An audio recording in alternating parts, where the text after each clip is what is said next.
ये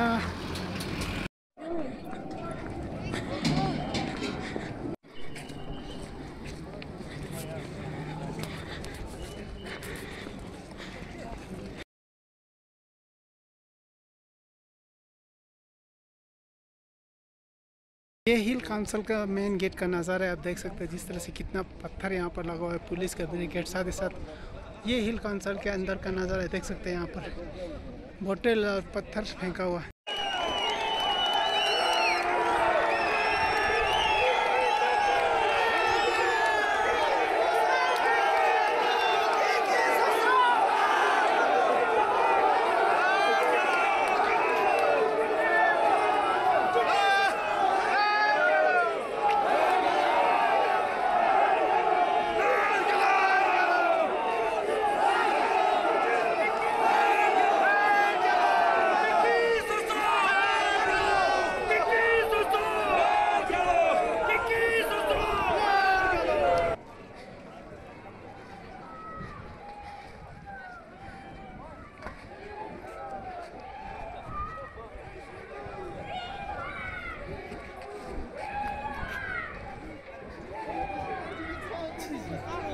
Media ya habis cik metuk tu, anak metuk tu, anak metuk senang kuah